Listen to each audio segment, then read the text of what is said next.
લોકશાહીનું આ મહાપર્વ અને ચૂંટણી કરતા કરતા આજે છેલ્લી ઘડીઓ અને ચૂંટણીમાં મતદાન છે એ હવે પૂર્ણ થયું છે. 6:17 અત્યારે આપણે આ ડિબેટ કરી રહ્યા છીએ અને ભારતીય જનતા પાર્ટી અને કોંગ્રેસ બંનેના મહિલા નેતાઓ આપણી સાથે ઉપસ્થિત છે.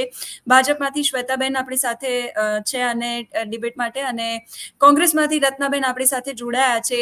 લોકશાહીનું આ મહાપર્વ છે. સૌથી પહેલા તો આ બંનેનું જમાવટની અંદર સ્વાગત છે. અને આ વખતે 2019ની કમ્પેરિઝનમાં અત્યાર સુધી જે 5 વાગ્યા સુધીનો આંકડો આવ્યો છે, 55.22% મતદાન થયું છે. 2019ની અંદર 60 અપ મતદાન થયું હતું. એટલે શું લાગે છે? સૌથી પહેલા તો હું રત્નાબેન આપને પૂછવા માંગીશ કે આ વખતે કોંગ્રેસને ફાઇટ કેટલી ટફ રહી? કોંગ્રેસને પહેલા જ્યારે ચૂંટણીની જાહેરાત થઈ ત્યારે ભારતીય જનતા પાર્ટીના CR પાટીલ સાહેબ હતા, એ કહેતા હતા કે અમે તો 26 માંથી 26 બેઠકો જીતી જવાના છીએ. એટલું જ નહીં, પરંતુ એ પણ કહેતા હતા કે અમે તો બધી જ બેઠકો 5 લાખની લીડથી જીતવાના છીએ. ત્યારબાદ પહેલા પણ મોદી સાહેબ કહેતા હતા કે ભાઈ અબકી બાર 400 પાર. આ ભારતીય જનતા પાર્ટીના જે ઉમેદવારો હતા એ લોકોએ પણ પોતાના બેનરોમાં અબકી બાર 400 પાર લખ્યું હતું. તો ભૈયા જ્યારે હું કહું છું 400 પાર થવાના જ હતા તો સુરત વાળી કેમ કરી? સીધી વાત છે કે સુરત વાળી તમે કરી એનાથી ક્લિયર કટ મેસેજ જાય છે કે અબકી બાર 150 આવે ને તો બહુ મહત્વની વાત છે અને આવવાની નથી. અને ભાજપ એને ઓવર કોન્ફિડન્સ હતું. આપણા CR પાટીલ સાહેબ તો ખૂબ હવામાં ઉડતા હતા કે 5 લાખથી ઉપરની લીડમાં આવવાના છીએ. હવે જુઓ અહીંયા પોતે જે ભાજપની સીટો ફસાઈ ગઈ છે, ત્યાં પેજ ફસાઈ ગયું છે અને કેટલીક સીટો પર એવું છે કે ખૂબ જોરદાર કાંટેની ટક્કર થઈ છે. અને અમે લોકો 10+ ની ગણતરી સાથે આજે તમારી સાથે ડિબેટમાં બેઠા છીએ. જી સેજલભાઈ. શ્વેતાબેન, શું આપની પહેલી પ્રતિક્રિયા રહેશે આ મુદ્દા પર? કારણ કે રત્નાબેન તો કહી રહ્યા છે કે ભારતીય જનતા પાર્ટીને ટક્કર છે અને ભાજપે સુરતવાડી કરી છે. શું કહેશો? જી, મારું સેજલબેન માનવું છે કે આજે થોડું મતદાન ઓછું થયું છે અને કદાચ એનું કારણ એ છે કે થોડું 15 ડેઝ ડિલે થઈ ગયું છે. જે ગરમી આપણે એક્સપેક્ટ નથી કરી એનાથી પણ અનેકો ગણા વધારે ગરમીનો પ્રભાવ રહ્યો છે. પણ અમને ભારતીય જનતા પાર્ટીને સંપૂર્ણ વિશ્વાસ છે કે જે ટાર્ગેટ સાથે, જે ધ્યેય સાથે અમે આગળ વધ્યા છે અને એની પાછળ જે કરેલો રિપોર્ટ કાર્ડ લઈને જનતાની સામે પહોંચેલા છે, એ રિપોર્ટ કાર્ડના આધાર ઉપર અમારું જે પણ લક્ષ્ય છે એને અમે 100% પૂરું કરીશું. રત્નાબેન, સુરતવાડી કરી એવું આપે ઉલ્લેખ કર્યો અને સુરતની બેઠક પર આમ પણ મારો સવાલ આપનાથી હતો જ આ વખતે, કારણ કે સુરતની બેઠક પર લોકશાહીનું મહાપર્વ છે અને પહેલી વખત કદાચ દુઃખની બાબત એ છે કે સુરતની જનતા પોતાના મતાધિકારનો ઉપયોગ નથી કરી શકી. તો તમને નથી લાગતું કે ક્યાંક ને ક્યાંક કોંગ્રેસનું પણ આમાં કારણભૂત છે? કોંગ્રેસે પણ એવા ઉમેદવારને ટિકિટ આપી કે જેનું મૂળ કોંગ્રેસનું નહોતું, જેનો પાયો કોંગ્રેસનો નહોતો, અને કોંગ્રેસના જે પાયાના કાર્યકર્તાઓ છે એમણે પણ ક્યાંક ને ક્યાંક સુરતની અંદર નિલેશ કુંભાણીને જ્યારે ટિકિટ આપવામાં આવી ત્યારે એમણે વિરોધ કર્યો હતો. અને ત્યાર પછી જ્યારે ટેકેદારોની વાત આવી ત્યારે પણ એમનો વિરોધ થયો હતો. એટલે તમને નથી લાગતું કે સુરતવાડી થઈ એમાં જેટલી ભાજપ જવાબદાર છે અથવા તો હશે એટલી જ કોંગ્રેસ પણ છે? સેજલભાઈ, સૌથી પહેલા તો હું એવું કહેવા માંગુ છું કે કોઈના માથા ઉપર કંઈક લખેલું નથી હોતું કે કોણ ક્યારે ને કેવું પલટું મારશે. અને બીજી વાત, આજે તમે ભાજપના કમલમમાં જઈ આવો ત્યાં 80% કોંગ્રેસ વાળા જ બેઠા છે. અમારા શ્વેતાબેન પણ એક સમયમાં કોંગ્રેસમાં જ હતા, એટલે કહું છું કે ત્યાં તો 80% કોંગ્રેસ વાળા જ બેઠા છે અને કોંગ્રેસ વાળાઓને ટિકિટ પણ આપી છે. આપ જુઓ, જે છેલ્લે અત્યારે 5 વિધાનસભાની ચૂંટણીઓ થઈ રહી છે એમાં આપણે અર્જુન મોઢવાડિયાથી લઈને તમામ જે ઉમેદવારો છે આજે એ ભાજપનું ખેસ કરીને બેઠા છે, પણ એ પણ કોંગ્રેસમાં હતા. અને શું ભરોસો કે આ કોંગ્રેસ વાળા આજે ભાજપમાં છે તો કાલે ફરી પલટો મારી કોંગ્રેસમાં ના આવી જાય. આ તો રાજકારણ છે ને રાજકારણમાં આપ જોઈ શકો છો કે અત્યારે એકદમ જે મૂલ્યોનું હનન થયું છે. એ સમય અલગ હતું જ્યારે કે રાજકારણમાં જવાહરલાલ નહેરુ, સરદાર પટેલ જેવા જે એકદમ તટસ્થ, જે પોતાની વિચારધારા સાથે વળગી રહેનારા લોકો રાજકારણમાં આવતા હતા. અને હવે તો લોકો રાજકારણમાં ધંધો કરવા આવે છે, એ કહું ને તોય ચાલે. બિઝનેસ, લોકોએ રાજકારણને બિઝનેસ બનાવી દીધું છે અને એના જ કારણે જે સાચા કમિટેડ લોકો છે ને એમના ઉપર પણ આંગળી ઊંચી થાય છે. આજે જે સત્તા ઉપર છે તમે એની સાથે બેસી જાઓ, અને પછી એ સત્તા પર ના હોય એટલે કપડા ચડવા ના આવે ત્યારે પછી તમે એને અંગૂઠો બતાવી દો. તો એટલે આ જે સુરતવાળી થઈ છે એમાં અમે તો ચોક્કસ કહીએ છીએ કે ભાજપે સામ દામ દંડ ભેદ બધાનો ઉપયોગ કર્યો છે. અને હું તો આ નરેન્દ્ર મોદી સાહેબને કહું છું, અરે સાહેબ તમને 400 ઉપર એટલો ભરોસો હતો તો આવી સુરત વાળી, ઇન્દોર વાળી એ બધી કરવાની જરૂર નથી. તમે તમારા મેરિટ ઉપર લડવાની જરૂર હતી. આજે તમે 10 વર્ષમાં છેલ્લે શું કર્યું ને એના ઉપર લડવાની જરૂર હતી, અને આવા કોઠા કબાડા કરવાની તમને જરૂર નહોતી જો તમને તમારા ઉપર ફૂલ કોન્ફિડન્સ હોત તો. જી સેજલબેન. શ્વેતાબેન શું કહેશો? જી સેજલબેન, મારું એવું માનવું છે કે જીવનમાં તમારે ક્યારે પણ કંઈ શીખવું હોય ને તો એની માટે હંમેશા આપણે એ જોવાનું હોય કે મારાથી ભૂલ ક્યાં થઈ, રાઈટ? અને તમે પછી તમને જ્યારે તમે એની પર આત્મચિંતન કરો ને ત્યારે તમે એ વસ્તુઓને તમે ચેન્જ કરો અને પછી તમારામાં સુધાર આવે. અનફોર્ચ્યુનેટલી છેલ્લા કેટલા સમયથી કોંગ્રેસ કન્સિસ્ટન્ટલી બુરામાંથી બુરું પરફોર્મ કરી રહી છે. આજે એમની પાસે 300 સીટ પણ નથી. એ છતાં પણ બિકોઝ હું કોંગ્રેસ પાર્ટીમાં રહી ચૂકેલી છું એટલે હું જાણું છું કે આત્મચિંતન કરવા જેવી કોઈ વસ્તુ ક્યારે રહી જ નથી. જ્યારે પણ કોઈ વ્યક્તિ અગર નિર્ણય લે છે પક્ષ છોડવાનો તો ઇમિડિયેટલી એની ઉપર 4 ખોટા, એને જાણ્યા વગર, એને પૂછ્યા વગર, એને કોઈ ફોન કર્યા વગર કે તમારું કારણ શું છે કે શું, સીધું એની પર એલિગેશન મૂકી દેવું. એટલે કહેવાનો મતલબ એમ છે કે તમારામાં અગર કોઈ કમી છે કે તમારી સાથે કોઈ વસ્તુ અગર થઈ છે તો એની પર આત્મચિંતનની કોઈ પદ્ધતિ કોંગ્રેસ પાર્ટીમાં રહી નથી ને એ જ રીઝન છે કે કન્સિસ્ટન્ટલી એ બુરામાંથી બુરું પરફોર્મ કરી રહી છે એ હદ સુધી કે લોકોને ટિકિટ આપે છે ને લોકો ટિકિટ લેવાની પણ ના પાડી દે છે. એટલે આ પરિસ્થિતિ આજે કોંગ્રેસની છે ને જો આજ ચાલતું રહ્યું તો હજુ તો ઘણી કફોડી હાલત એમને જોવી પડશે. આ વખતે લોકસભાની જે 25 બેઠકો હતી એની સાથે સાથે વિધાનસભાની 5 જે બેઠકો છે પેટા ચૂંટણી ત્યાં પણ હતી. આપને મારો સવાલ છે શ્વેતાબેન કે આ વખતે ઓલમોસ્ટ એવા ચહેરાઓને ભારતીય જનતા પાર્ટીએ ટિકિટ આપી છે જે કોંગ્રેસ છોડીને બીજેપીમાં આવ્યા છે. એટલે માત્ર ચિહ્ન બદલાયું છે, પાર્ટીનું ચહેરો એનો એ જ છે. લાગે છે કે પરિણામ પણ એનું એ જ આવશે? જી, જે પણ ચહેરાઓ છે જે ઓલરેડી જીતી ચૂકેલા છે બીજા ચિહ્ન ઉપર, એ એવા લોકો છે કે જેનું પોતાના સામાજિક ક્ષેત્રની અંદર કે પોતાના સમાજની અંદર કે એક ક્ષેત્રની અંદર ઓલરેડી એમને એક પોતાનો પ્રભાવ રહી ચૂકેલો છે. પણ અનફોર્ચ્યુનેટલી એમને એમના જે કંઈ પણ જે કાળ હતો એમાં એમને જે પણ સેન્ટ્રલ લીડરશિપ પાસેથી જે હેલ્પ જોઈતી હતી કે જે પણ કાર્યો કરવા માંગતા હતા એ કાર્યો ન કરી શકવાના કારણે અને ક્યાંક એમને એક ગુંગળામણ જેવી ફિલિંગ આવતી હતી જેના કારણે અને સાયમલ્ટેનિયસલી એ નરેન્દ્ર મોદીજીના જે કાર્યો જે છે, એમનું જે ધ્યેય છે અને દેશમાં છેલ્લા 10 વર્ષની બદલાતી પરિસ્થિતિ જે છે એને જોઈને એમને પણ જે ઈચ્છા થઈ કે અમે પણ આ જ વેગમાં સાથ આપીએ અને અમારી ભાવના છે કે અમે જે કામ કરવા માંગીએ છીએ અને એમના જે જનક્ષેત્રના જે લોકો જે છે એ પણ એમને જઈને કહેતા હોય કે તમે અહીંયા હો તો વધારે સારું. એટલે આ બધા જ હું માનું છું, મેં એમની સાથે વાત નથી કરી પણ હું માનું છું કે શું પરિબળો હોઈ શકે એ આધાર ઉપર હવે બે પાવર મિક્સ થઈ રહ્યું છે. એક એમનું પોતાનું પ્રભુત્વ, પોતાની જે પાવર છે એ ક્ષેત્રમાં, પ્લસ ભારતીય જનતા પાર્ટી છેલ્લા 10 વર્ષમાં કરેલા કામો, આ બંનેને મિક્સ કરશો તો આઈ એમ વેરી શ્યોર કે લાસ્ટ ટાઈમ કરતા પણ બેટર પરફોર્મ કરશે. રત્નાબેન શું કહેશો? પક્ષ પલટો કર્યો છે નેતાઓએ અને શ્વેતાબેન કહી રહ્યા છે કે બેટર પરફોર્મ કરશે અને ચોક્કસથી પરિણામ જે છે એ બદલાશે. તમને શું લાગે છે? પક્ષ પલટો કર્યો છે, કેટલી સંભાવના છે એમના જીતની? જી સેજલ, મારે તો પહેલા એ જ કહેવું છે કે અમારા માટે તો સૌથી મોટો દાખલો અર્જુન મોઢવાડિયા સાહેબનો જ છે. એમને પક્ષના પ્રમુખ બનાવ્યા, પછી એમને કેટલીક વખત વિધાનસભાની સીટો આપી, જીત્યા ખરી, વિરોધ પક્ષના નેતાએ બન્યા, પછી એમને બધી જે પણ કંઈક એ કોંગ્રેસ આપી શકતી હોય એ બધું અર્જુન સાહેબને આપ્યું. અને અર્જુન મોઢવાડિયાએ છેલ્લે હવે મારા ખ્યાલથી 60-65 વર્ષના થયા હશે, છેલ્લા બર્થડે ઉપર મેં એમને વિશ પણ કર્યા હતા. તો કહેવાનો મતલબ એ છે કે આટલા વર્ષો પછી હવે એમને ગુંગળામણ થઈ ગઈ. મારા શ્વેતાબેન કહે છે કે ગુંગળામણ થાય છે. હવે કેવી ગુંગળામણ આટલા વર્ષે થઈ એ તો મને ખબર નથી, એ તો ગોડ નોઝ. પરંતુ મારું એવું કેવું છે કે અને પછી અમારા અર્જુન મોઢવાડિયાજી જે હતા કે આ જે રંગા બિલ્લા કોને કહેતા હતા તમને બધાને ખબર હોય તો કહી દઉં કે નરેન્દ્ર મોદી અને અમિત શાહને આ રંગા બિલ્લા કહેતા હતા. અને રંગા બિલ્લાની શું ઇતિહાસ છે એ કદાચ શ્વેતાબેનને નહીં ખબર હોય તો હું બતાવી દઉં કે એ મર્ડરર હતા. એ લોકોએ હત્યારા હતા, નાની છોકરીઓનું હત્યા કરી હતી એના ભાઈની અને બહેનની. તો એ શબ્દોથી અર્જુન મોઢવાડિયા એમને રંગા બિલ્લા કહેતા હતા.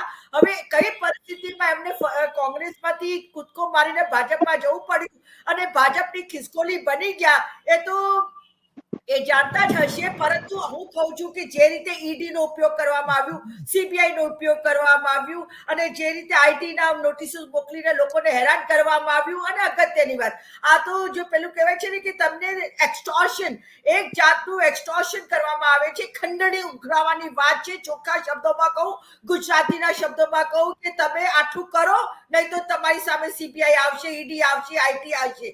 તમે અમારા પક્ષમાં આવો, નહીં તો આવું થશે, આવું થશે ને આવું થશે. એક સેટ દાખલો છે. જે સંસ્થાઓ છે એની સંસ્થાઓનું જેટલો દુરુપયોગ થઈ શકતો હોય એટલો તમામ દુરુપયોગ છેલ્લા 10 વર્ષમાં ભાજપની મોદીની સરકારે કર્યું છે. અને એવી જ રીતે કોંગ્રેસના નેતાઓને ડરાવીને, ધમકાવીને, લાલચ આપીને, પૈસા આપીને ખરીદી લીધા છે, હોર્સ ટ્રેડિંગ કરી છે. છેલ્લા 10 વર્ષમાં 400 થી વધારે ધારાસભ્યોને કોંગ્રેસ પાર્ટીએ, ભાજપે કોંગ્રેસ પાર્ટીમાંથી કે બીજી પાર્ટીઓમાંથી પોતાના પક્ષમાં લીધા છે. એક તરફ મોદી કહે છે કે ભાઈ भ्रष्टाचार को मिटाना है और भ्रष्टाचार को जेल में भेजने की मैं गारंटी देता हूं. एना જ બીજા દિવસે આજ આપણા નરેન્દ્ર મોદી ભ્રષ્ટાચારીઓને મહારાષ્ટ્રમાં ડેપ્યુટી સીએમ બનાવી દે છે. અજીત પવારનું નામ લઉં છું. જેટલા પણ ભ્રષ્ટાચારીઓ ચલો કોંગ્રેસમાં હતા તો તમે શું કામ લીધા? અને એક બાજુ તમે ભ્રષ્ટાચાર મિટાવવાની વાત કરો છો અને બીજી બાજુ એ જ ભ્રષ્ટાચારીઓને તમે મોદી વોશિંગ પાવડર થી, મોદી વોશિંગ મશીનમાં નાખીને ધોઈ કાઢો છો અને પછી એ લોકો ચોખ્ખા થઈ જાય, સાફ સુથરા થઈ જાય, એના ઉપરના બધા આરોપો, આક્ષેપો કે ફાઇલો બધી બંધ થઈ જાય. આજ સુધીમાં 95% જે ઈડી ની ફાઇલો ચાલી છે, કેસો થયા છે, એ ફક્ત ને ફક્ત જે કોંગ્રેસના કે વિરોધ પક્ષના નેતાઓ હતા એમના ઉપર જ આ ઈડીએ કાર્યવાહી કરી છે. અને 95% વિપક્ષ, અને એમાં પણ ફક્ત ને ફક્ત 5% લોકોની ઉપર જ કાર્યવાહી કર્યા પછી એમને કેસ ફાઇનલ કર્યું છે. તો મારું તો એ જ કહેવું છે કે વચ્ચે ઇન્ડિયન એક્સપ્રેસ રિપોર્ટ આવી હતી, 25 એવા નવા મોટા નેતાઓના કેસ હતા, એમાંથી ફક્ત ને ફક્ત 23 લોકો છૂટી ગયા, મતલબ એમની ફાઇલ બંધ થઈ ગઈ અને અમુક 2 લોકો ઉપર જ કેસ ચાલ્યું.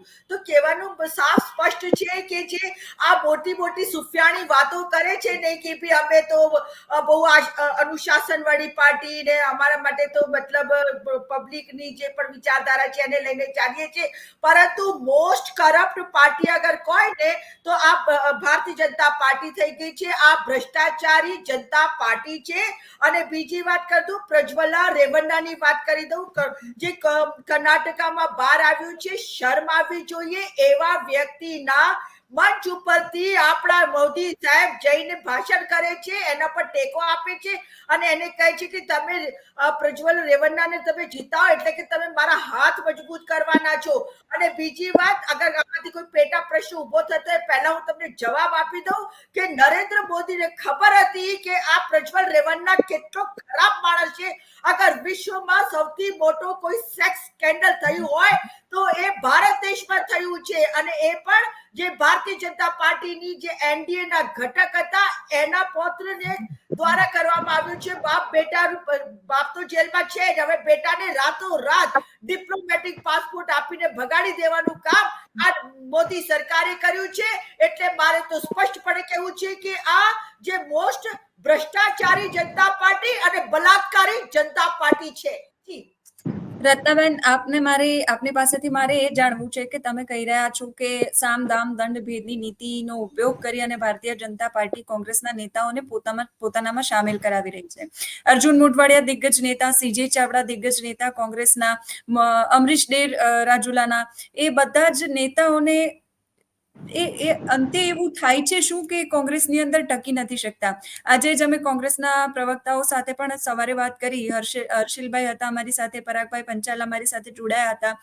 હર્ષિલભાઈ કહી રહ્યા હતા કે અમે બનાસકાંઠાની અંદર માઇક્રો લેવલનું બૂથ પ્લાનિંગ કર્યું છે અને એટલે જબરદસ્ત ફાઇટ અમે આપી રહ્યા છીએ.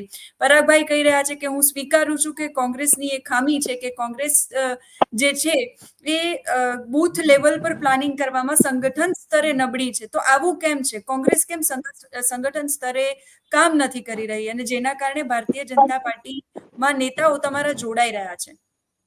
સેજલજી, અત્યારે જે પરિસ્થિતિ છે, છેલ્લા 30 વર્ષથી કોંગ્રેસ સત્તામાં નથી અને આપ જાણો છો તેમ કે ઉગતે સૂરજ કો સબ સલામ કરતે હૈ.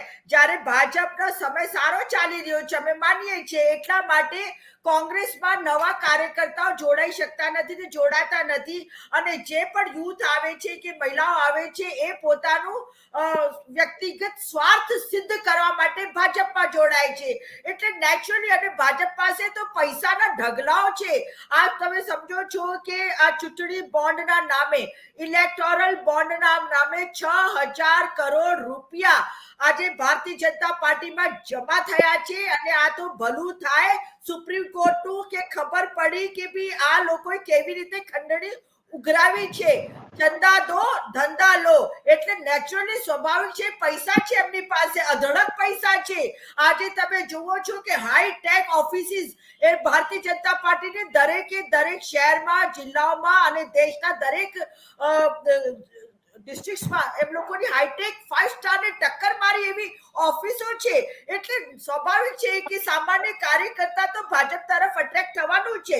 અને મેં અગાઉ કીધું એમ, જે લોકો વિચારધારાને માને છે ને એ લોકો ભલે ને મરી જશે પરંતુ ભારતીય જનતા પાર્ટી જેવી પાર્ટીમાં ક્યારે નહીં જાય. અને જે લોકો વિચારધારામાં નથી માનતા ને એ જ લોકો પછી ભારતીય જનતા પાર્ટીનું ખેસ પહેરીને બેસી જાય છે. જી શ્વેતાબેન, આપની પાસેથી જાણવા માંગીશ, 60.19% મતદાનનો આંકડો સામે આવ્યો છે અત્યારે. હજુ પણ ફાઇનલ ના કહી શકાય. 7 બેઠકો પર સૌથી ઊંચું મતદાન થયું હોવાની જાણકારી અત્યારે મળી રહી છે. સૌથી વધારે tough fight Bharatiya Janata party માટે હતી આણંદ અને જામનગરની બેઠક પર, કારણ કે એવું અત્યારે ચર્ચાઈ રહ્યું છે કે આણંદની બેઠક પર ક્યાંક ભારતીય જનતા પાર્ટી બનાસકાંઠામાં ડેમેજ કંટ્રોલ કરવાનો પ્રયાસ કરી રહી હતી અને એ સાબરકાંઠામાં હતી, વડોદરામાં હતી, પણ આણંદની બેઠકમાં ક્યાંય ભારતીય જનતા પાર્ટી તરફથી કોઈ પ્રયાસ બહુ એ સ્ટ્રોંગ લેવલ પર કરવામાં આવ્યો હોય એવું નહોતું. બીજી બાજુ જામનગરની બેઠક પણ એવી હતી કે જ્યાં પૂનમબેન માડમ જેવા દિગ્ગજ નેતા, જેને ભારતીય જનતા પાર્ટીએ રિપીટ કર્યા છે, એ સાંસદને ક્ષત્રિયોના વિરોધનો સામનો કરવો પડ્યો અને એ બેઠક પણ ટફ ફાઇટ આ વખતે છે. બનાસકાંઠામાં ગેનીબેન ઠાકોર ટફ ફાઇટ આપી રહ્યા છે અને બીજી ઘણી બધી, અમરેલીની બેઠક છે ત્યાં પણ ટફ ફાઇટ આપી રહ્યા છે. શું લાગે છે આ મતદાનનો આંકડો છે એમાં ભારતીય જનતા પાર્ટીને કેટલી કપરી પરિસ્થિતિનો સામનો કરવો પડી શકે છે? જી સેજલબેન, ફર્સ્ટ ઓફ ઓલ તો આ લોકસભાના ઇલેક્શન્સ છે અને એટલા માટે જ હું માનું છું કે આ જે ઇલેક્શન્સ જે છે એ સેન્ટ્રલ ગવર્મેન્ટ એટલે મોદી સરકારે છેલ્લા 10 વર્ષના કે છેલ્લા 5 વર્ષના જે કામો કર્યા છે એના આધાર ઉપર આની ઉપર પ્રજા જે છે એ વોટ આપવાની છે. જે રિપ્રેઝેન્ટેટિવ છે, ઉમેદવાર કોણ છે, એના કરતા વધારે પક્ષે શું કામ કર્યું છે અને હર વર્ગના વ્યક્તિ પર કોઈ પણ જે પણ સ્કીમ્સ બનાવવામાં આવી છે ને જે પણ પોલિસીઝ બનાવવામાં આવી છે એ હર ધર્મ, હર જાતિ, હર વર્ગના વ્યક્તિ સુધી પહોંચી છે અને હર પ્રતિનિધિએ કામ કર્યું છે, સંગઠને કામ કરેલું છે. એટલે મને નથી લાગતું કે સીટ વાઇઝ એમાં કોઈ વધારે ખાસો કોઈ ફરક પડે. પણ અમુક વસ્તુ જે રત્નાબેને જે કીધી એની પર મારે ખાલી 1-2 આન્સર કરવા છે. એમને એક તો આપણે કહ્યું કે કાર્યકર્તાઓની કમી છે કે જે કોંગ્રેસનું એક છે, તો આપણે એ સમજવાની વાત છે કે કાર્યકર્તાઓ એટલે ક્યાંથી આવે છે? એ પ્રજાની વચ્ચેથી જ આવે છે ને. આજે સતત ઘટતા કાર્યકર્તાઓ એટલા માટે છે કારણ કે જે છેલ્લા 10 વર્ષમાં વિકાસના કામો થયા છે એ જનતા સુધી પહોંચેલા છે. જે હું તમને લિસ્ટ આપું કે આજે 12 કરોડ લોકોને નળ સે જલ મળ્યા, કે 4 કરોડ લોકોને ઘર મળ્યા, એટલે 4 કરોડ ફેમિલીઝને, રાઈટ, એટલે 16 કરોડ લોકો થયા. 51 કરોડ જનધન યોજના થઈ, અકાઉન્ટ ખોલ્યા, કે એવા મારી પાસે અનેક છે. મતલબ કરોડોમાં જે આંકડા છે, આ કરોડો 140 કરોડ લોકોમાંથી છે. જ્યારે તમારી આસપાસ તમારા ઘરની અંદર હર વર્ગ, હર વ્યક્તિ, હર ઉંમર અને શહેરના હોય કે ગામડાના હોય, હર વ્યક્તિ સુધી જ્યારે લાભ પહોંચતા હોય તો બધા જાણે જ છે કે શું કામ થયા છે છેલ્લા 10 વર્ષમાં. એને કહેવાની પણ જરૂર નથી, રાઈટ. તો જ્યારે આવો માહોલ હોય તો કોણ આ જે વેગ ચાલી રહ્યો છે જે વિકાસનો, એના વિરુદ્ધ જઈને કોઈ શું કામ કોઈ એવા પક્ષ સાથે જોડાય કે જે હિન્દુ ધર્મનો પણ વિરોધી છે, જે રામલલ્લાના અસ્તિત્વને બી નથી માની રહ્યું. તો પહેલી વાત તો કાર્યકર્તાની ત્યાં છે. બીજી વાત એમને કહ્યું ઉગતા સૂરજની. તો આજે તો 30 વર્ષથી ભારતીય જનતા પાર્ટી અહીંયા આગળ છે નહીં ગુજરાતની અંદર. તો શું 30 વર્ષની અંદર કોંગ્રેસમાં લોકો આવ્યા જ નથી? ના. આ જે મુદ્દો જે છે એ પર્ટિક્યુલરલી છેલ્લા 5-7 વર્ષનો છે. કોંગ્રેસ પાર્ટીની અંદર જે પ્રોબ્લેમ જે છે એ ભારતીય જનતા પાર્ટીને લઈને નથી, એ કોંગ્રેસ પાર્ટીના જે અત્યારનું નેતૃત્વ છે એને લઈને છે. અનફોર્ચ્યુનેટલી એ નેતૃત્વ જે છે એ એક્સેસિબલ નથી ગ્રાઉન્ડ લેવલ ઉપર, અને I know it very well, first hand મારો એક્સપિરિયન્સ પરથી હું બોલું છું. એ બિલકુલ પણ એક્સેસિબલ નથી. એટલે અનફોર્ચ્યુનેટલી આપણા રત્નાબેન જેવા જે સારા કાર્યકર્તાઓ છે ને, હું એમના જેવા ઘણા લોકોને પર્સનલી ઓળખું છું, એમની પાસે કોઈ વિકલ્પ નથી બચતો, કારણ કે તમે જે પક્ષમાં છો એ પક્ષના તમે સારું બોલીને તમે ડિફેન્ડ કરવાના જ છો. પણ હકીકત એ જ છે કે નેતૃત્વ જે સેન્ટ્રલ લીડરશિપ જે છે એ બિલકુલ નબળું છે, અને જ્યાં સુધી એ નહીં બદલાય ત્યાં સુધી આની સ્થિતિ વધારે ખરાબ થતી રહેશે.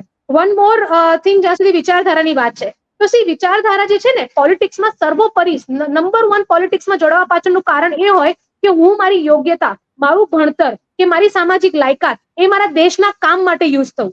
દેશથી ઉપર કોઈ મોટી વિચારધારા નથી. એને હું કેવી રીતે કરું છું એની વિચારધારામાં ફેરફાર હોઈ શકે. કોઈ કેપિટલિઝમમાં માને, કોઈ સોશિયલિઝમમાં માને, એ ફર્ક હોઈ શકે, પણ સર્વપ્રથમ દેશ હોય. અને જ્યારે દેશ એક દિશા પર જતું હોય અને એ વિચારધારાને જોઈને અગર કોઈ ભારતીય જનતા પાર્ટીને જોડાવા માંગે છે, તો એને આવા કડવા, આવા સોરી બટ વેરી બેડ શબ્દો યુઝ કરવા કે ઉગતા સૂરજને પૂજનારું છે, તો that is a very derogatory language to use for any person કે જેને પોતાના દેશ માટેની લાગણી છે. રત્નાબેન, બંને મહિલાઓ આજે અમારી સાથે અહીંયા ડિબેટમાં જોડાઈ છે, અને આ વખતે પહેલી વખત એવું થયું છે કે બંને પક્ષે બનાસકાંઠાની અંદર મહિલા ઉમેદવારોને ટિકિટ આપી છે. જ્ઞાનીબેન ઠાકોર આ વખતે ટફ ફાઇટ ભારતીય જનતા પાર્ટીને આપી રહ્યા છે. ગ્રાઉન્ડ લેવલ પર જે સમીકરણો દેખાઈ રહ્યા છે એ પ્રમાણે બમ્પર મતદાન બનાસકાંઠાની અંદર થયું છે. શું લાગે છે આ વખતે તખ્તા પલટ થશે કે પછી ખાલી લીડમાં જ ફરક પાડી શકશે કોંગ્રેસ? જી સેજલ, હું આપના પ્રશ્નના જવાબ આપતા પહેલા સેજલને કહી દેવા માંગુ છું, સોરી શ્વેતાને કહી દેવા માંગુ છું કે વિચારધારા છે ને એ વિચારધારાને ઘડવી પડે છે. કોંગ્રેસ એનું પોતાનું ઇતિહાસ છે. દેશની આઝાદી માટે કોંગ્રેસે લડત લડી. બાપુ મહાત્મા ગાંધી, જવાહરલાલ નહેરુ, સરદાર પટેલ, સુભાષચંદ્ર બોઝ, શહીદ આઝમ ભગતસિંહ, સુખદેવ, રાજગુરુ જેવા લોકો, લાખો લોકોએ પોતાના જીવનના બલિદાન આપ્યા, સમયના બલિદાન આપ્યા. 9 વર્ષ સુધી એ લોકો જેલમાં રહ્યા, અને 200 વર્ષની ગુલામી પછી ભારત દેશ આઝાદ થયું છે. તો કોંગ્રેસની વિચારધારા છે કે ભારત દેશને આઝાદી અપાવી. ભારત દેશની આઝાદી પછી બાબા સાહેબ આંબેડકર જેવા જે વિધિવેતા હતા એમને લાવીને, એમને નિષ્ણાંત હતા, તો એમને આપણું બંધારણ બનાવ્યું, અને બંધારણ પર ઇક્વાલિટી, બંધારણ પર right to equality, right to education અને રાઇટ ટુ એવરીથિંગ, મતલબ કે મૂળભૂત અધિકારોના આધારથી આ બંધારણ બન્યું છે. એટલે આ જે વિચારધારાની વાત છે ને, તો કોંગ્રેસ જે આજે પણ માને છે, અને કોંગ્રેસ લોકોના લોહીમાં છે, અને એટલા માટે જે લોકોના લોહીમાં કોંગ્રેસ છે ને એ વિચારધારા નથી છોડતા. બાકી જે તમે રાષ્ટ્રવાદની વાત કરો છો ને, તો ભાજપમાં તો સાવરકર જેવા લોકો છે કે જેમણે 13 વખત સુધી બ્રિટિશરોની માફી માંગી હતી, એવા લોકો આજે ભાજપની જે એમના રોલ મોડલ છે. એટલે વિચારધારા, જે લોકો આજે રાષ્ટ્રવાદની વાત કરે છે, ઇટ મીન્સ કે ભારતીય જનતા પાર્ટીની સ્પષ્ટ રીતે વાત કરું તો એ લોકોએ તો ભારતના ઇતિહાસમાં, ભારતની જે આઝાદીની લડાઈમાં 1% પણ પોતાનું યોગદાન નથી આપ્યું. અને આ લોકો અમને શીખવાડશે કે વિચારધારા શું છે ને રાષ્ટ્રવાદ શું છે. અરે આમાં ભારતીય જનતા પાર્ટીએ તો આ પેલા કંગના રનાવત જેવા લોકોને ટિકિટ આપી દીધી છે કે જે લોકો એવું કીધું હતું કે 2014 में ही भारत देश आजाद हुआ. એનું મતલબ શું થયું કે ભારત દેશની આઝાદીમાં જેટલા બલિદાન આપ્યા, ભારત દેશની આઝાદી માટે જે લોકોએ પોતાનું જીવન હોમી દીધું, એ લોકો બધા બેકાર થઈ ગયું. એ લોકોના જીવનના બલિદાનની, એ લોકોના શહીદોની, ભગતસિંહના બલિદાનની, સુભાષચંદ્ર બોઝ, આ બધાના બલિદાનની કોઈ કિંમત નથી. આવા લોકો આજે ભારતીય જનતા પાર્ટીમાં આવી ગયા છે. આ ભારતીય જનતા પાર્ટીની વિચારધારા છે. તો સેજલબેન, હું તો સ્પષ્ટપણે કહું છું કે ચોખ્ખી વાત છે, હવે લોકો મેટલિસ્ટિક થઈ ગયા છે. એ લોકોને કઈ પાર્ટીમાં જવાથી તમારો શું ફાયદો થાય છે ને એ જોવા માટે એ લોકો પાર્ટી પસંદ કરતા હોય, ના કે વિચારધારા જોવા માટે પાર્ટી પસંદ કરતા હોય. હવે હું સેજલ આપની વાતનો જવાબ આપું આપે કીધું છે બનાસકાંઠામાં ગેનીબેન અને રેખાબેન ચૌધરી વચ્ચે ટફ ફાઇટ છે. હું કહું છું ટફ ફાઇટ નથી, અમે ગેનીબેનની સીટ જીતીને લઈ આવીએ છીએ. આ હું ડંકાની ચોટ ઉપર કહું છું. અને જો આપણે જાતિગત સમીકરણમાં જઈએ તો ગેનીબેન ઠાકોર સમાજના છે, ક્ષત્રિય સમાજને એમનો ટેકો મળ્યો છે, દલિત સમાજનો ટેકો મળ્યો છે, મુસ્લિમ સમાજનો ટેકો મળ્યો છે, અને ગેનીબેન ડાઉન ટુ અર્થ છે, એકદમ વાવના બે વખત રત્નાબેન, ચૌધરી સમાજનો ટેકો મળ્યો છે. ચૌધરી સમાજ આવ્યો છે. ચૌધરી સમાજના વોટ વેચાઈ ગયા છે. રેખાબેન ચૌધરીને તો મળવાના છે, પરંતુ અમારા ગેનીબેનને પણ મળવાના છે. એટલે એ તો પૂરા ડાઉન ટુ અર્થ સ્ટ્રેટેજીમાંથી આવ્યા છે. એટલા માટે એકદમ લોકો સાથે જોડાયેલા છે. હંમેશા લોકોના પ્રશ્નો વિધાનસભામાં પણ ઉઠાવે છે અને લોકોના પ્રશ્નો માટેની અવાજ ઉઠાવતા હોય છે, બહેનોના પ્રશ્નો ઉઠાવતા હોય છે. એટલે ગેનીબેન તો 100% જીતવાના છે, ટક્કર નથી, જીતવાના છે. પ્લીઝ જી સેજલભાઈ. કોંગ્રેસના રત્નાબેન કહી રહ્યા છે કે ગેનીબેન માટે કોઈ ટક્કર નથી, ગેનીબેન જીતવાના છે. શ્વેતાબેન, આપની પાસેથી જાણવા માંગીશ કે અમુક બેઠકો એવી રહી કે જ્યાં પરસોત્તમ રૂપાલાએ જે ટિપ્પણી કરી એના કારણે ક્ષત્રિય સમાજના રોષનો ભોગ ભારતીય જનતા પાર્ટીના નેતાઓને બનવું પડ્યું. પ્રચાર માટે પણ નથી જઈ શક્યા. અમુક દ્રશ્યો એવા પણ સામે આવ્યા કે જ્યાંથી નેતાઓને પાછા વળવું પડ્યું. ક્ષત્રિય સમાજનો આ રોષ ભારતીય જનતા પાર્ટી માટે કેટલો અઘરું કહી શકાય ખાડવો, અને એની કેટલી અસર તમને લાગે છે કે આ વખતે 25 સીટો પર થશે? જી સેજલબેન, બહુ અનફોર્ચ્યુનેટ ઇવેન્ટ રહ્યું છે જે થયું એ, પણ એની માટે રૂપાલાજી અનેકો વખત માફી માંગી ચૂક્યા છે. પક્ષ તરફથી પણ પ્રદેશ અધ્યક્ષજીએ પણ આની માટે સંપૂર્ણ પ્રયાસ કરેલા છે. અનેકો બેઠક પણ થયેલી છે અને ઘણા બધા ક્ષત્રિયના અલગ અલગ જે ગ્રુપ છે એમાંથી ઘણા બધા ગ્રુપ્સે એક સમર્થન આપ્યું છે માનનીય વડાપ્રધાનશ્રીને કે એમના કરેલા કામોને, અને એમને સમર્થન આપ્યું છે કારણ કે એમને એ પણ જોયું છે કે ભારતીય જનતા પાર્ટીએ હંમેશા ક્ષત્રિય સમાજના જે પણ પાસના જે વિરાંગનાઓ રહી ચૂકેલા છે એ લોકોને પણ ભારતીય જનતા પાર્ટીમાં સમાવેશ કર્યો છે, એમને ટિકિટ આપેલી છે.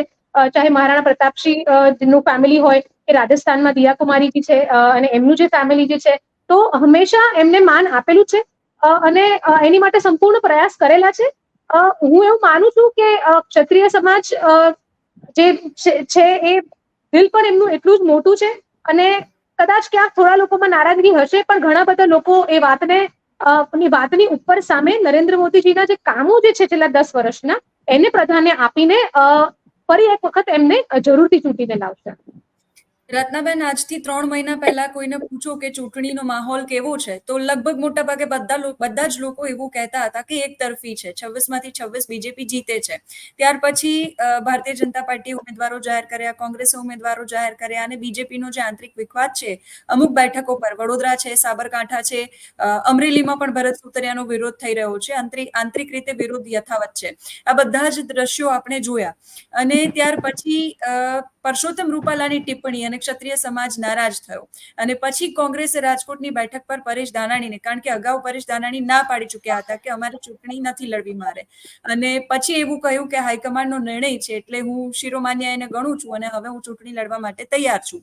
ક્ષત્રિય આંદોલનનો કોંગ્રેસને આ વખતે ફાયદો થશે એવું તમે માનો છો?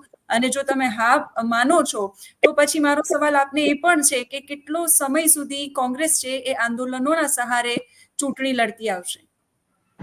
જી સેજલ, સૌથી પહેલા તો હું આપને કહું કે રાજકારણમાં સમીકરણો બદલાતા હોય છે. ઇવન આપને ખબર હોય કે ચૂંટણીના દિવસથી એક રાત પહેલાને કતલની રાત કહેવાય છે. એટલે કે રાતો રાત કેવી રીતે ખેલ પલટાઈ જાય તો એનું કોઈ ઠેકાણું હોતું નથી, કારણ કે આ રાજકારણ છે. અને 3 મહિના પહેલાની વાતને આજને આપણે રાજકારણમાં લાગુ કરવા જોઈએ તો એનું કોઈ અર્થ જ નથી. હવે જ્યાં સુધી આમ તમારી વાત છે કે ભાઈ આ ક્ષત્રિય સમાજને જે આ રીતે અપમાનિત કર્યા, તો એના કારણે કોંગ્રેસને ફાયદો મળવાનો છે. તો હું તો કહું છું કે ચોક્કસ મળવાનો છે, પરંતુ અહીંયા પુરુષોત્તમ રૂપાલાનું ઘમંડ દેખાઈ આવે છે. અને એટલું જ નહીં, CR પાટીલ, મોદી સાહેબ, અમિત શાહ, JP નડ્ડા બધાનું ઘમંડ દેખાઈ આવે છે. ક્ષત્રિય બહેનોની લાગણીનું એ લોકોએ કોઈ માન નથી રાખ્યું.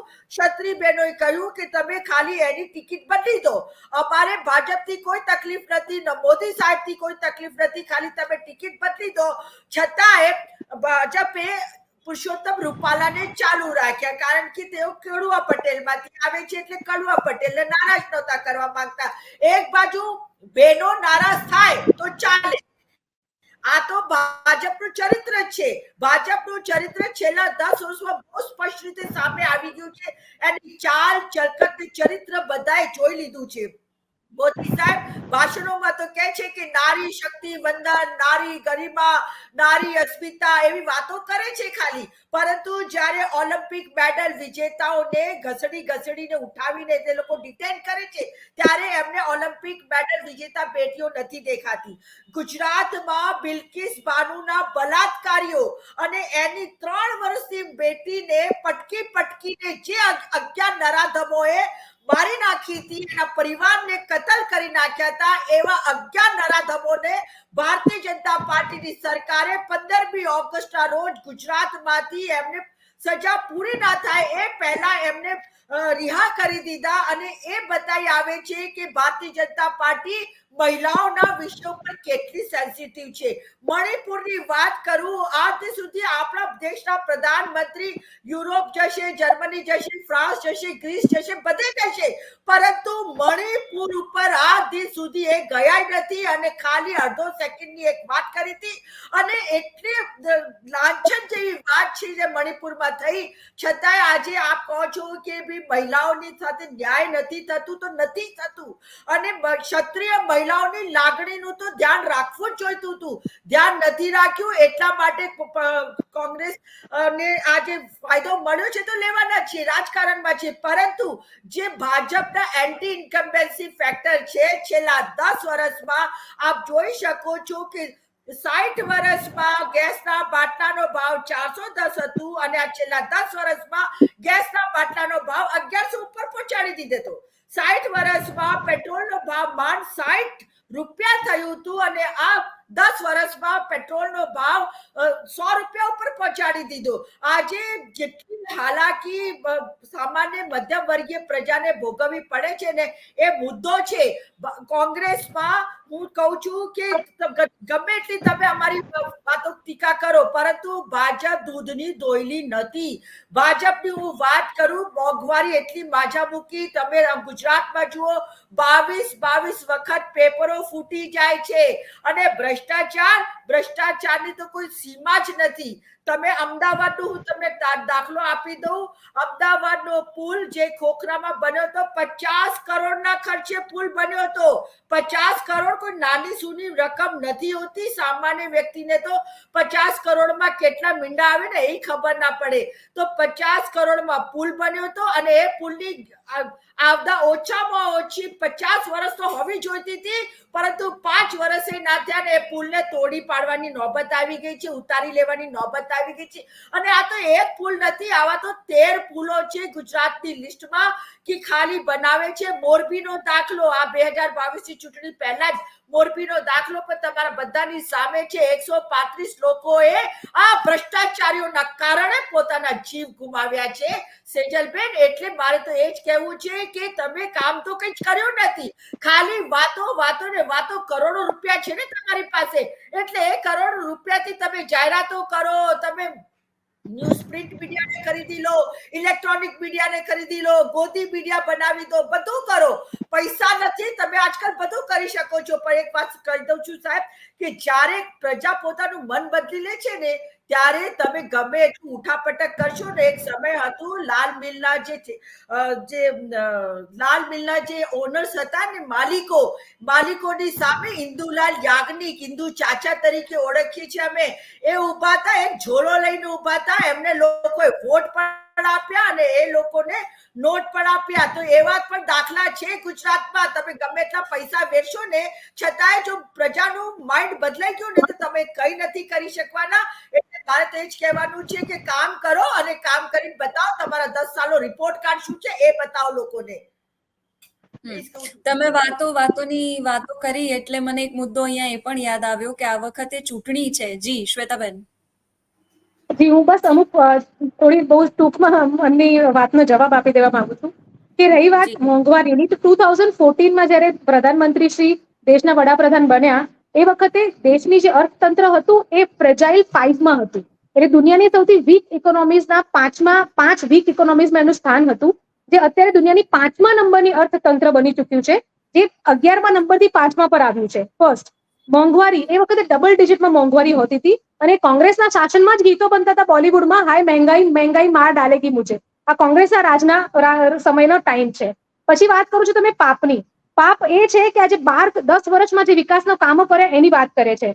10 વર્ષની અંદર 12 કરોડ લોકોને જે નલથી જલ મળ્યા, એ 12 કરોડ બહેનો જે માથા ઉપર પાણી કિલોમીટર સુધી ગરમીમાં લઈ લઈને ફરતી હતી અને એમના ઘરમાં પાણી નહોતું, એ પાપ હતું. જે આવાસ યોજનામાં 16 કરોડ લોકો ઘર વગરના હતા, પાપ એ હતું. 60 યર્સ તમારી પાસે જે હતા ને એમના સુધી ઘર નતા બનાવી શક્યા, પાપ એ હતું. કિસાન સમૃદ્ધિમાં ખેડૂતોના રાજીવ ગાંધી ખુદ બોલી ચૂકેલા છે કે 100 રૂપિયામાંથી 85 પૈસા કરપ્શનમાં જતા રહે છે અને 15 પૈસા લોકો સુધી પહોંચે છે. ક્યારે કલ્પના નહોતી કરી કે આને સોલ્વ કેવી રીતે કરવું. આ કરપ્શનનું આખું લિસ્ટ છે મારી પાસે કોંગ્રેસના કાર્ડનું, કમ્પ્લીટ લિસ્ટ, એવરીથિંગ, કોલ ગોટાળાથી લઈને કોમનવેલ્થ ગેમ્સથી લઈને કમ્પ્લીટ લિસ્ટ. મને 1 કલાક લાગશે સ્કેમ ઉપર વાત કરવા માટે. આ બધી જ જે વસ્તુઓ જે છે, જે જમીની સ્તર પર પહોંચી છે, એમનું જે પણ અપ્રોચ જે છે એ કોઈ છોડ નાના મોટા ઘાસ ઉગાડવાની વાત નથી, એવા આંબા પકાવવાની વાત છે કે જે પેઢી દર પેઢી આપણી આવનારી જનરેશન 2047 સુધીનું પ્લાન છે, રાઈટ. અને એવી રીતે જ થયું છે. જે ઇન્ટરનેટ પેનિટ્રેશન આજે જયારે કોઈ કલ્પના ના કરી શકે કે ખેડૂતો ગામની જે ખેડૂત બહેનો છે એ ડ્રોનથી ખેતીવાડી કરશે, આની કોઈ કલ્પના ના કરી શકે. લોકોને એમ લાગતું હતું કે સ્માર્ટફોન લોકો કેવી રીતે યુઝ કરશે, યુપીઆઈ અહીં આગળ ચાલશે નહીં. આજે નંબર 1 છે ને દુનિયાના લોકો યુપીઆઈ ને ફોલો કરી રહ્યા છે. આ એટલું બધું વિઝનરી કામ છે અને એટલું ફંડામેન્ટલી આજે ભારત દેશને બદલ્યું છે કે જયારે બહારના લોકો ભારતમાં આવે છે અને જયારે ભારતને જોવે છે તો એટલા માટે જ એ ભારત પર વિશ્વાસ રાખીને આટલા ઇન્વેસ્ટમેન્ટ આટલું બધું હાઈ છે. આજે દુનિયા આખી મીટ માંડીને ભારત દેશ પર પહોંચી છે.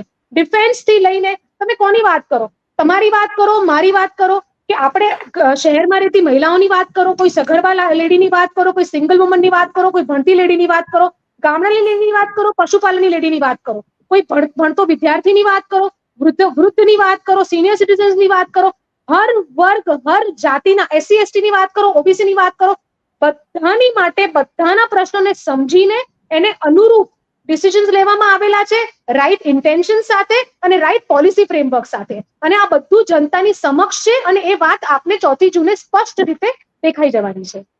2047 સુધીનું વિઝન ભારતીય જનતા પાર્ટી પાસે છે. કોંગ્રેસ કહી રહી છે કે વાતો અમે મુદ્દાઓ પર લડી રહ્યા છીએ. એક સવાલ મારો આ બંનેને એ છે કે આ વખતે જે પણ આખી ચૂંટણી લડાઈ, ગુજરાતની સ્પેસિફિકલી હું વાત કરું કે દેશ લેવલે પણ આપણે વાત કરીએ, જે મુદ્દાઓ હકીકતમાં જનતા માટે ચર્ચાવા જોઈતા હતા એ મુદ્દાને બદલે ચર્ચા શેની થઈ. કોઈ એવું કહે છે કે આ અનામત લઈ લેશે, કોઈ એવું કહે છે કે આ મુસ્લિમોની સંપત્તિ છે એ હિન્દુઓની સંપત્તિ મુસ્લિમોને વહેંચી દેશે. આ પ્રકારના મુદ્દાઓ પર વાત થઈ. કોઈ એવું કહે છે કે ભેંસ લઈ લેશે, કોઈ એવું કહે છે કે અમે આટલા વર્ષોમાં ક્યારે એવું કર્યું કે અમે ભેંસ લઈ લીધી. એટલે આરક્ષણ, અનામત, આ મુદ્દાઓ પર વાત થઈ. રાષ્ટ્રવાદ, બેરોજગારી, મોંઘવારી, જનતાને સ્પર્શતા જે મુદ્દાઓ હતા એના વિશે વાત ના થઈ. ભારતીય જનતા પાર્ટીની સરકાર ગુજરાતની અંદર છે. 10 વર્ષોમાં એમણે શું કર્યું એ પણ ભારતીય જનતા પાર્ટીના નેતાઓ ક્યાંય બોલતા ન દેખાયા, કે આવતા 5 વર્ષોમાં અમે શું કરીશું એ પણ બોલતા ન દેખાયા. અને કોંગ્રેસના નેતાઓ પણ ભારતીય જનતા પાર્ટીએ જે વાર કર્યો એનો પ્રહાર કરતા દેખાયા, પણ જનતાના માટે આવતા 5 વર્ષોમાં જો અમારી સરકાર બનશે તો અમે આટલા કામો કરીશું એવું બોલતા કોઈ જ દિગ્ગજ નેતાઓ નથી જોવા મળ્યા. તો જનતાના મૂળ મુદ્દાઓ કેમ બંને પક્ષ ભૂલી ગયા? પ્રશ્ન કોને છે? જી રત્નાબેન, આપનાથી જ શરૂઆત કરીએ. ગુડ પ્રશ્ન છે એટલે. ઓકે, હવે સૌથી પહેલા હું આપણું ધ્યાન દોરી દેવા માંગુ છું કે ભારતીય જનતા પાર્ટી એ પોતાના 10 વર્ષનું રિપોર્ટ કાર્ડ લઈને આવવું જોઈતું હતું.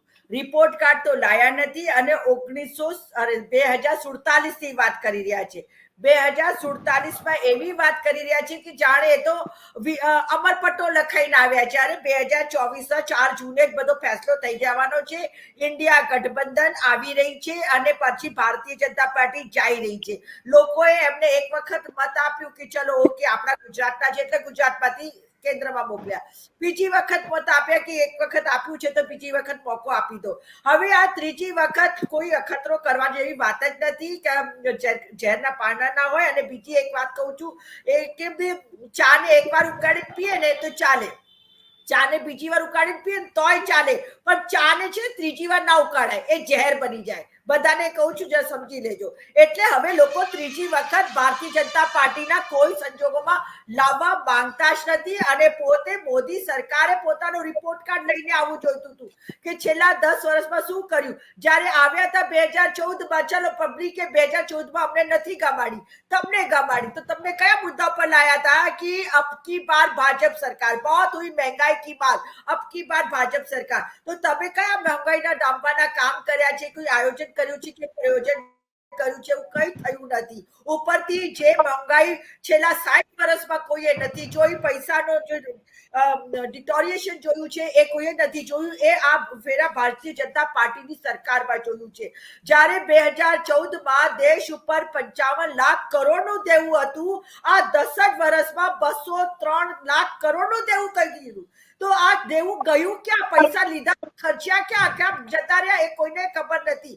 એક બાજુ તમે શાઇનિંગ ઇન્ડિયા કહો છો, સ્ટાર્ટઅપ ઇન્ડિયા કહો છો, મોટા મોટી ઇન્ડિયાની વાત કરો છો, અને બીજી બાજુ જ્યારે ફોરેનમાંથી નમસ્તે ટ્રમ્પ કરવા માટે ટ્રમ્પ આવે છે તો તમે ગરીબોને ઢાંકવા માટે દીવારો ઊભી કરી દો છો. અરે ખરેખર તમને ગરીબોની ચિંતા હોત તો પછી તમે ગરીબોને એટલી જગ્યામાં જ્યાં તમે દીવારો ઉભો કરો છો ને એટલી જગ્યામાં હું તો આ ચેનલ મારફતે કહું છું કે એમને ફ્લેટ બની આપો.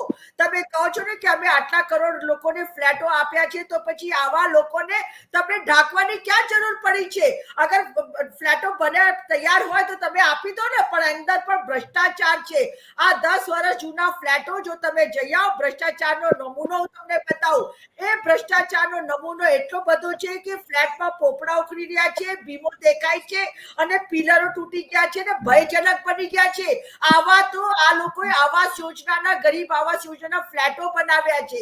એટલે જે કહે છે ને કે ભાઈ અમે તો આટલું બધું કામ કર્યું અને જલ્દી નળની વાત કરી અમારા શ્વેતાજીએ, તો હું એ કહી દઉં કે હું તો પરા વિસ્તારમાં રહું છું, અમદાવાદમાં રખિયાલમાં રહું છું. ચાલી વિસ્તારમાં આવીને જોઈ જાઓ કે કેટલા ઘરોથી નળથી જળ આવે છે. આજે પણ જે કોટ વિસ્તાર છે ને, કોટ વિસ્તારમાં લોકોએ કેરબા મંગાવવા પડે છે. પાણી માટેનું અલગ બજેટ રાખવું પડે છે. છેલ્લા 30 વર્ષથી ગુજરાતમાં જ્યારે ભાજપની સરકાર હોય અને ચોખ્ખું પાણી પણ ના આપી શકતી હોય તો ખાલી વાતોથી શ્વેતાબેન પેટ ના ભરાય. લોકોને તો રિઝલ્ટ જોઈએ છે. તમે રિઝલ્ટ આપો, કાગળ ઉપર ગમે તે બતાવશો ને એ નહીં ચાલે. હવે લોકો રિઝલ્ટ માંગતા હોય છે. તમે કીધું હતું કે અચ્છે દિન આएंगे, કિસકે અચ્છે દિન આ ગए? મોદી સાહેબના ચોક્કસ અચ્છે દિન આ ગયા કે જે 8,000 કરોડના પ્લેનમાં પડતા થઈ ગયા. મોદી સાહેબના ચોક્કસ અચ્છે દિન આ ગયા કે 30,000 કિલોની મશરૂમ ખાતા થઈ ગયા. એટલે જે મોદી સાહેબના મિત્રો હતા ને એમના અચ્છે દિન બહુ સરસ રીતે આવ્યા છે. અમે માનીએ છીએ કે અદાણી જેવા વ્યક્તિઓ જે 625 નંબર ઉપર હતા, મોદી સાહેબના લીધે 2 નંબર ઉપર આવી ગયા. એટલે અચ્છે દિન ફક્ત ને ફક્ત મોદી સાહેબના મિત્રો અને જે કોંગ્રેસ છોડીને ભાજપમાં બેઠા છે ને એ લોકોના બધાના અચ્છે દિન આવી ગયા છે. પરંતુ સામાન્ય પબ્લિક જે એમનો કોઈ અચ્છે દિન ના આવ્યો તો દિવસો એમના બુરી તરફ રહ્યા છે. કોરોનામાં તમે જોયું છે કે ગંગા નદીમાં લાશો વહેતી જોઈ છે. અરે કોરોનામાં તો રેમડેસિવિર જે ઇન્જેક્શન હતું, વેક્સિન, એના ઉપર ધંધો કર્યો છે. એના ઉપર પણ ભારતીય જનતા પાર્ટીએ ચંદા લીધો છે અને એ જે વેક્સિન અપાઈ છે એના ઉપર પણ પ્રશ્નાર્થ ઉભો થઈ ગયો છે. અરે કોંગ્રેસની સરકારમાં ચેચકના ટીકા લાગતા હતા, પોલિયોના ટીકા લાગતા હતા અને આજ સુધી એ ટીકા ઉપર કોઈને પ્રશ્નાર્થ નથી કર્યું, પરંતુ આ જે વેક્સિન બનાવી છે ને એ વેક્સિન ઉપર આજે પ્રશ્નાર્થ ઉભો થઈ ગયો છે. 14 વર્ષનો છોકરો હોય કે 24 વર્ષનો કે 40 વર્ષનો યુવાન હોય, એ મરતા થઈ ગયા છે, ઉભા મરી જાય છે, એકદમ ઢળી પડે છે ને પછી ખલાસ થઈ જાય છે. આ છે તમારા વેક્સિનની આડ અસરો, અને લોકો હવે ભયભીત થઈ ગયા છે કે અમારા શરીરમાં શું થઈ જાય ને ક્યારે થઈ જાય કોઈને ખબર નથી. પહેલા હાર્ટ એટેકના બનાવો 60 વર્ષ ઉપર આવતા હતા, હવે 14 વર્ષના છોકરાને હાર્ટ એટેક આવી જાય છે, 24 વર્ષના યુવાનને હાર્ટ એટેક આવી જાય છે. તો આ તમારી આડઅસરો છે, અને તમે જે ધંધો કર્યો છે ને કોરોનામાં, એ પણ બધાની સામે ખુલ્લો પડી ગયો છે કે તમે તો લોકોની રત્નાબેન કર્યો છે. શરમ આવવી જોઈએ. રત્નાબેન સારી વાતો કરે છે ને કે આમાં તો બહુ સારી પાર્ટી છે ને ખાલી વાતો ઉપર છે. અગર વાતો સારી રત્નાબેન હોય આપણે રોકવા માંગીશ, સમયનો અભાવ છે આપણી પાસે. શ્વેતાબેનનો જવાબ લઈ લઈએ. શ્વેતાબેન, બહુ જ ટૂંકમાં આપ જવાબ આપનો આપશો અને ત્યાર પછી આપણે આ ડિબેટ પૂરી કરીશું. જી સેજલબેન, સૌ પ્રથમ રત્નાબેને જે વાત કરી કે 10 વર્ષમાં જે કર્યું છે એના રિપોર્ટ કાર્ડ નથી આપ્યા, હું આપના માધ્યમથી ના સિર્ફ રત્નાબેનને પણ એ બધા જ લોકોને કે જેને દેશના કામમાં ઇન્ટરેસ્ટ હોય એ બધાને આજે white paper on Indian economy જે છે એને વાંચવા માટે is freely and easily available online, એની પર વાંચવા માટે હું આપને બધાને એક રિક્વેસ્ટ કરીશ. એમાં છેલ્લા 10 વર્ષમાં કરેલા કામો જે સરકારના જે છે એ પાસ્ટનું જે રિપોર્ટ કાર્ડ છે એ અને 2047 સુધીનો જે રોડ મેપ છે એ સંપૂર્ણ રીતે આપેલું છે. ફક્ત ખાલી એ રિપોર્ટ કાર્ડ આ રિપોર્ટ ખાલી જોઈ લેશો ને તો પણ આપની પાસે કોઈ રીઝન જ નહીં બચે કે મોદીજીને તમે વોટ કેમ ના આપો કે આ સરકારને તમે કેમ વોટ ના આપો. આ રિપોર્ટ જ તમારા માટે ગર્વની વાત હશે કે મારો દેશ આજે આ ગતિથી આગળ વધી રહ્યો છે. એટલે રહી વાત રિપોર્ટ કાર્ડની, તો વાત આ રહી. બીજી એમને જે વાત કરી કે આઈ થિંક એમને કોરોના રસીની જે વાત કરી, ઓફકોર્સ જે થયું છે એ અનફોર્ચ્યુનેટ છે, પણ જે પોઈન્ટ ઉપર જે વખતે એ જે સિચ્યુએશન જે હતી એ એટલી બધી કટોકટીભરી સિચ્યુએશન હતી કે એ મોમેન્ટ ઉપર આપણે ઇમિડિયેટ શું એક્શન લઈ શકાય. આઈ એમ શ્યોર કે જેને રસી બનાવી હશે તે હર મેડિકલ, ઇવન તમે એક માથાની દવા લો ને એના પણ સાઈડ ઇફેક્ટ હોતા હોય છે, આપણે બધા જાણીએ છીએ આ વસ્તુને, રાઈટ? તો હર વસ્તુના સાઈડ ઇફેક્ટ હોય છે, આપણને પાછળ જઈને ખબર પડે. હવે તમે પ્લેનમાં તમે જઈ રહ્યા છો ને અચાનક પ્લેનના એન્જિનમાં પ્રોબ્લેમ થઈ ગઈ છે, તો એ મોમેન્ટ ઉપર તમને અગર કોઈ દરિયામાં કૂદવાનું કહેશે તો તમે એમ કહેશો કે ના, દરિયામાં કૂદવું એ જોખમ છે, તો હું એન્જિનમાં રહીને મરી જાઉં, પ્લેનમાં રહીને મરી જાઉં. એ મોમેન્ટ ઉપર એ વખતે દુનિયાભરના લોકોને જે ઠીક લાગ્યું કે દુનિયાભરના જે ફાર્મસી કંપનીને કે રસી બનાવવા વાળાને જે એમની રીતે જે બેસ્ટ કરી શકતા હતા ઇમિડિયેટ થ્રેટને ટેકલ કરવા માટે, એ જે તે ટાઈમ પર એમને કર્યું છે. આજે અગર એના સાઈડ ઇફેક્ટ કોઈ જગ્યા ઉપર લાગ્યા છે, જે આપણે હજુ એના ઉપર WHO કે મોટી જે પણ સંસ્થાઓ છે એ રિપોર્ટ કરશે એની અંદર, પણ આઈ એમ પ્રીટી શ્યોર કે એના પણ જે સાઈડ ઇફેક્ટ્સને ટેકલ કરવા માટેના જે એક્શન્સ લેવામાં આવવાના છે એ 100% લેવામાં આવશે. એટલે એ વખતે અનગ્રેટફુલ ફીલ કરવાની જગ્યાએ કે આટલા લોકોને જે બચાવી લેવામાં આવ્યા રસીના માધ્યમથી, કદાચ અમુક પર્સન્ટેજ ઉપર કદાચ સાઈડ ઇફેક્ટ રહ્યા હોય તો એની સામે કેટલા લોકોના જીવ બચ્યા એને ના જોવું, આ બહુ અનગ્રેટફુલ ફિલિંગ છે મારી દ્રષ્ટિએ. જી, આભાર આપ બંનેનો. આપ જમાવટ સાથે જોડાયા માટે. સમયનો અભાવ છે એટલે આપણે આ ચર્ચા અહીં જ પૂરી કરી રહ્યા છીએ. Thank you so much. Thank you. તો કોંગ્રેસ અને ભારતીય જનતા પાર્ટીના બંને મહિલા નેતાઓ જેમણે પોતાના પક્ષ તરફથી પોતાનું જે પ્રતિક્રિયા છે એ અહીંયા મૂકી. આજે લોકસભાની ચૂંટણીની અંદર ગુજરાતની 25 સીટો પર મતદાન પૂર્ણ થઈ ચૂક્યું છે. 4 જૂને પરિણામ પર સૌ કોઈની નજર છે. અત્યારે આ વિડીયોમાં બસ આટલું જ. નમસ્કાર.